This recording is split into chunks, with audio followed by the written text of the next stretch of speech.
you did not listen to me. Now you are in the story and it will drag you. Sophie will drag you more and more into it. You have no clue what will happen. She will transform and with her you too. Stop watching, it is still time. You don't need to uncover the mark of the Arverni, you don't. Please listen to me. I found myself fascinated by the symbol. The more I looked at it, the more captivated I was by it. As if under a spell. If Claire couldn't see it, it was obvious no one else could either. My mind was running away with me and all sorts of scenarios started popping up. One was Facebook. How embarrassing would it be if I were to be tagged with this thing cropping up on every photo? It's not like I could slap my hand on it every time I heard someone say, "Cheese?" Where's my phone? I need to see this for myself. I don't want to think about my friends seeing me like this. Definitely not about a picture of me with this cross on my head making the rounds on Facebook. That would be a whole new nightmare. That's it. Why didn't I think of it? Photographic proof. I'll just take a picture of the cross. If no one can see the cross, then a camera can't take a picture of it. That means that if I photograph the cross, you won't be able to see it on the photo. But then why do I see it in the mirror? I started digging in my bag, taking longer than usual to locate it. Reminder to self, must buy smaller handbag. My hands were trembling, managing not to drop the phone. I took a selfie and to my greatest relief, saw that my forehead was cross-free. I was deliriously happy. Claire sat, dusting a hint of shimmering powder to her perfect cheekbones. Once she was satisfied with the touch-up, we set off for a session of retail therapy, just like we'd planned. When we met 2 years ago, we discovered we shared our birthdays a week apart. We agreed then that we would always try to celebrate them together. In a couple of weeks, we'll both be turning 16. We've planned a massive sweet 16th birthday party. Lucky for us, we have permission to use the recreation room here at Heaven Youth Home. Claire has come up with a wicked party theme, which to be honest at the time I wasn't too keen on. Eventually, the idea grew on me, and so we've now started to think of ways to decorate the hall. The plan is to make the room look like a gigantic crypt. The challenge is to find the right materials. After a few hours, I was back in my room. Our outing turned out to be a bit of a disappointment. Claire had made her excuses and left, saying something about needing to see Mike. Perfect timing, which gave me time to research what happened to me and what I was bearing on my forehead. I made the decision that the moment I got hold of my laptop, I would go on Google and type what I needed to find out, except that it suddenly dawned on me I wasn't even sure how to phrase what I was looking for. I sat on the bed, grabbed for my laptop, and placed it on my crossed legs. It was a gift from my father. Well, let's call it a going-away present. A heirloom, like lots of other things. Some of the items are still packed in a trunk in an allocated area in the basement. I haven't looked in the trunk since Dad died. It breaks my heart just looking at it.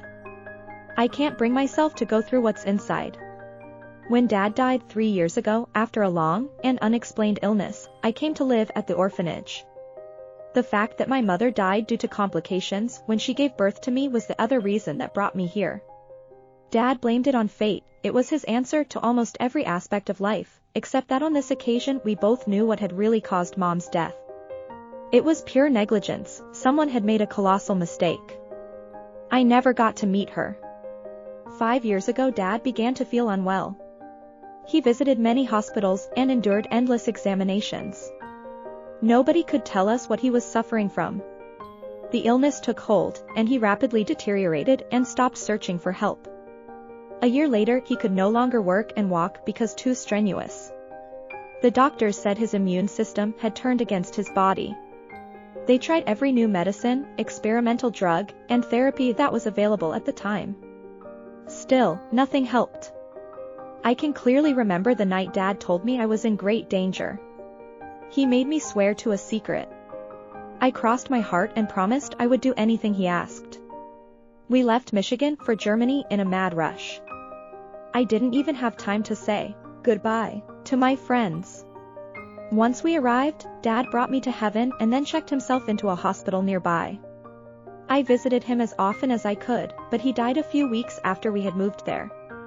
I still don't understand why he decided to leave Michigan and why he did this to me. He did say that there would come a time when I would understand. I was left completely on my own.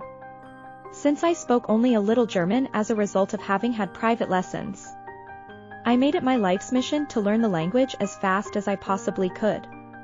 Getting used to heaven was something I thought would never be possible. Kids were always picking on me and I was more hell than heaven. I called the home heaven because I had a plan that would bring Dad, Mom, and me together again. Be the family we were meant to be reunited with forever. I was desperate to leave this meaningless life behind. How hard could it be? Perhaps as easy as getting off a bus? But the promise I made to Dad held me back. Why does everything I love get taken away? Why? I still don't understand why Dad had to go. I'll never forget his last words as long as I live. You're something very special, Sophie, something unique, and you're going to discover it when the time is right. It's such a shame I can't be there by your side. Be strong, Sophie. Be strong. Promise me you'll fight, and you won't give up, no matter what happens. In a few years, you'll understand everything.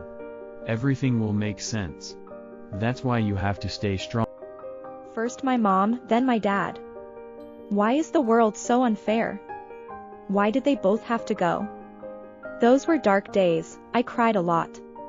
Back to the present, I unfolded my laptop and stared at the search bar trying to come up with how to best put in writing.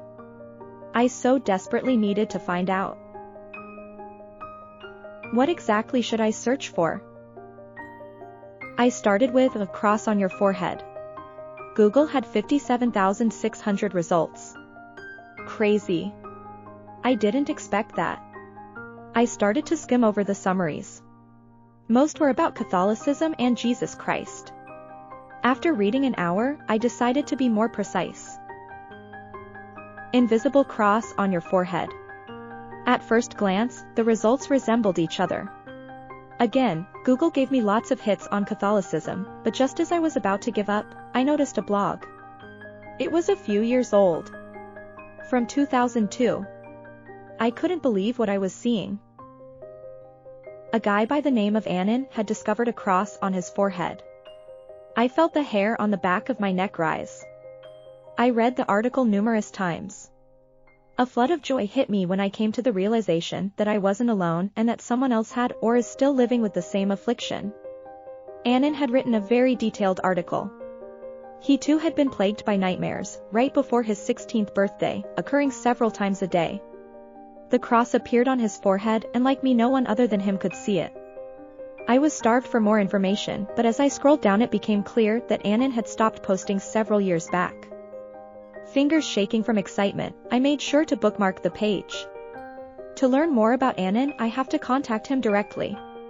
The only chance I have is to send him a PM, a kind of message within the blog system, and hopefully, he will receive it via his registered email. The last article he posted 10 years ago, so that would make him 26. Come hell or high water, I was going to hunt this man down. I needed an explanation from him. He was my only hope. Thank you for watching my story. I really have hope that I find this Annan and that he can help me and explain what this cross is all about. Hope he will answer. Hey, you. Yes, you in front of the screen. I need your help. Please subscribe to my channel, support me, and ensure that the story continues. Please do not listen to that old guy. He is bad, really bad.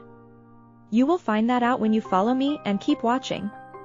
Love you and I need your help, Sophie.